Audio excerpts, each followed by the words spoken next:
Tous nos cœurs brûlent de cette espérance du retour de notre Sauveur. Différents faits divers nous interpellent et nous incitent à la réflexion. Ils annoncent un événement imminent et d'une grande importance. Mais comment l'analyser? En écoutant Jean-Claude qui, à la lumière de la Bible, t'accompagnera et te permettra d'être prête, d'être prêt pour le retour de Jésus. Note que les éditions spéciales sont disponibles sur YouTube. Quelle est la réponse 2?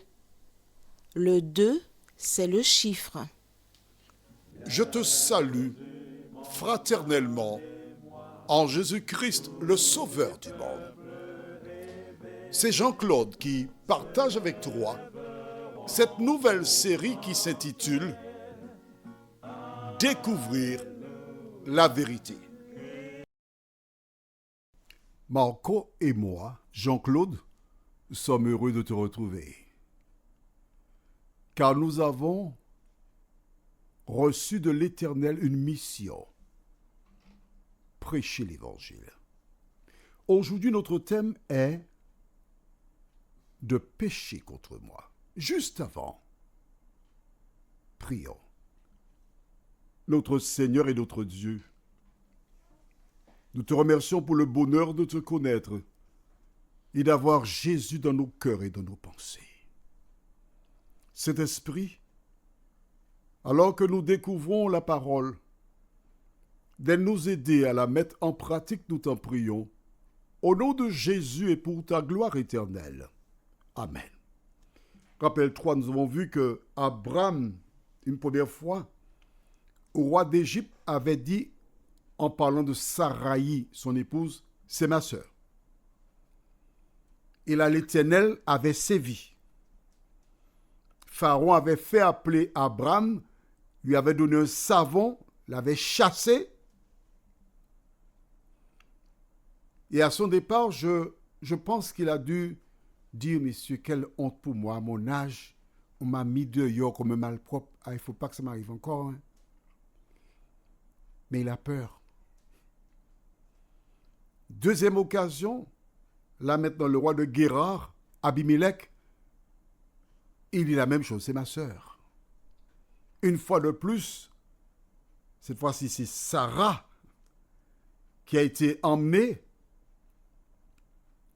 Et l'Éternel parle à Abimelech. Et Abimelech se défend en disant qu'il n'a rien à voir là-dedans. Parce que c'est en toute connaissance de cause, il lui a été dit que c'est ma sœur, c'est mon frère. Et je me suis appliqué à t'expliquer hier qu'Abimelech n'était pas un juif, il n'était pas un hébreu. Mais il respectait et il connaissait la loi de Dieu.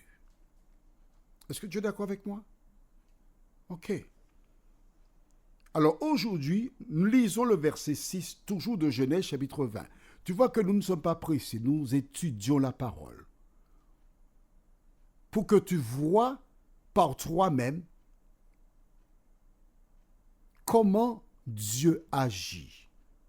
Et du reste, quand tu liras Malachie 3, verset 6, la première partie, tu liras « Je suis l'Éternel, je ne change pas ».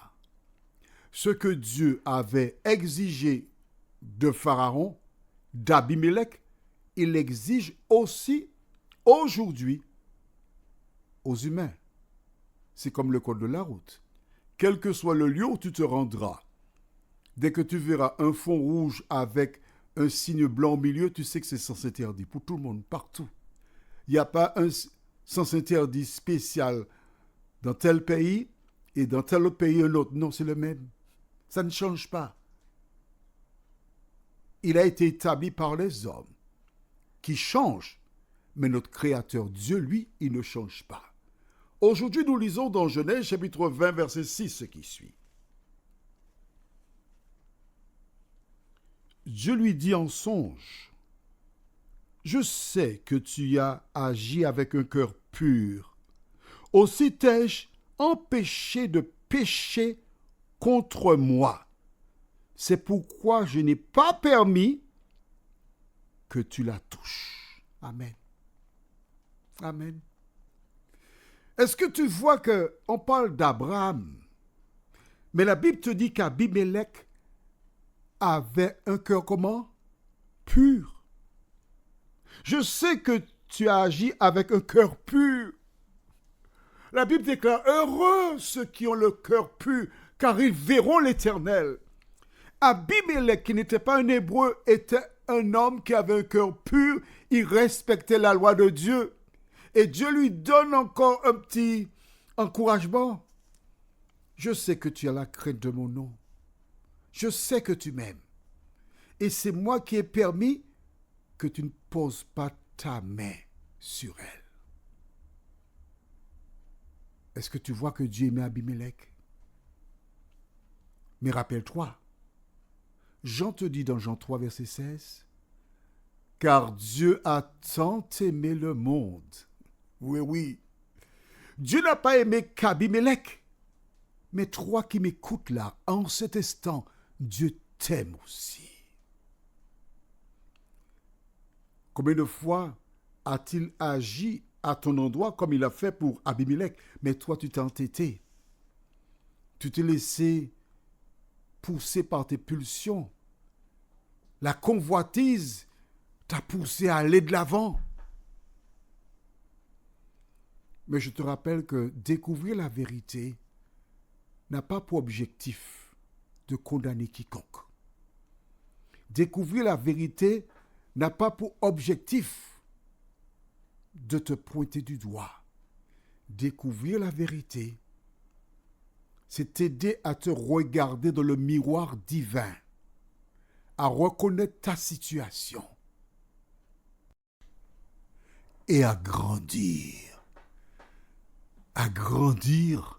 à l'ombre du Tout-Puissant. Toi qui m'écoutes, tu as vu et lu par toi-même que Dieu dit de manière claire à cet homme. Dieu lui dit en songe, « Je sais que tu as agi avec un cœur pur. Aussi t'ai-je empêché de pécher contre moi. » Donc tu vois que la notion de péché existait déjà bien longtemps avant que la loi ne soit donnée aux Hébreux. Parce que rappelle-toi, ils passeront 430 ans en Égypte, et c'est en sortant d'Égypte que Dieu donnera les 10 commandements à Moïse. Mais ces commandements étaient déjà en vigueur. Ce même mot péché, qui est la transgression de la loi, l'enfant de Dieu, quel qu'il soit, est un pécheur, c'est sa nature. Mais je voudrais partager avec toi l'expérience d'un homme, en l'occurrence David, qui a écrit le psaume 51. Et je voudrais lire ce passage avec toi, après qu'il a été vers Bathsheba, l'épouse d'Uri. Il a composé le psaume 51, et je lis à partir du verset 1er. Au chef des chantres, psaume de David. Lorsque Nathan, le prophète, vint à lui, après que David lui fut allé vers Bathsheba, « Ô Dieu, aie pitié de moi dans ta bonté. Selon ta grande miséricorde, efface mes transgressions. Lave-moi complètement de mon iniquité et purifie-moi de mon péché, car je reconnais mes transgressions et mon péché est constamment devant moi. J'ai péché contre toi seul, et j'ai fait ce qui est mal à tes yeux, en sorte que tu seras juste dans ta sentence, sans reproche dans ton jugement. Voici, je suis né dans l'iniquité, et ma mère m'a conçu dans le péché. mais tu veux que la vérité soit au fond du cœur. Fais donc pénétrer la sagesse au-dedans de moi. Purifie-moi avec l'hysope et je serai pur. Lave-moi et je serai plus blanc que la neige. Annonce-moi l'allégresse et la joie, et les eaux que tu as brisées se réjouiront. Détourne ton regard de mes péchés. Efface toutes mes iniquités. Ô Dieu, crée en moi un cœur pur. Renouvelle en moi un esprit bien disposé. Ne me rejette pas loin de ta face. Ne me retire pas ton Esprit Saint.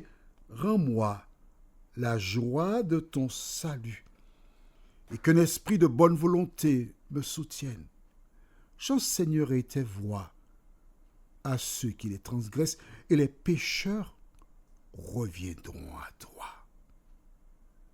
Oh, quel beau psaume! Ce psaume est spécialement pour toi. Vois-tu, Abimelech, Dieu a empêché qu'il pêche.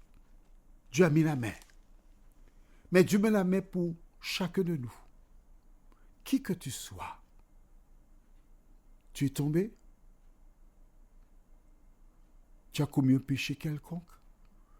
Je ne vais pas mentionner parce qu'il n'existe aucun péché véniel et péché mortel. Car Romains 6, 23 déclare, car le salaire du péché, quel que soit le péché, c'est la mort. Mais le don gratuit de Dieu, c'est la vie éternelle en Jésus-Christ. Toi qui m'écoutes,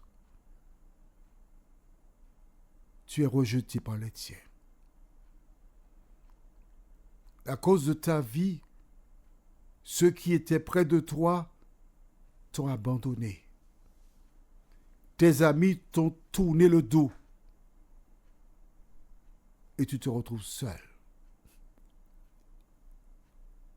Seul avec le diable qui désire te dévorer. Mais tu es aussi seul avec la main de Dieu qui est tendue vers toi.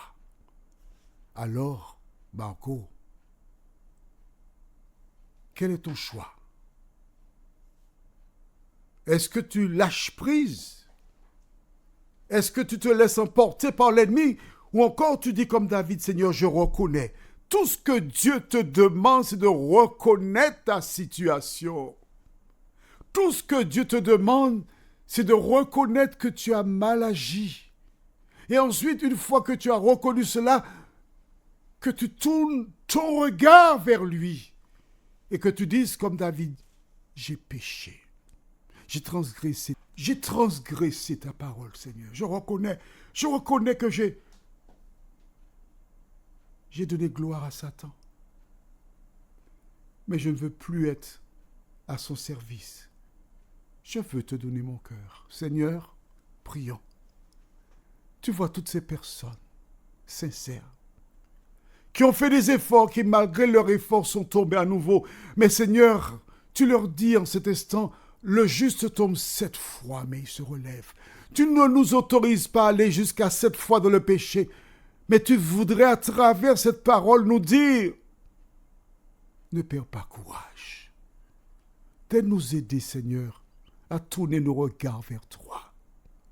De nous aider à reconnaître et trouver la paix en toi, nous t'en prions. Au nom de Jésus et pour ta gloire éternelle. Amen.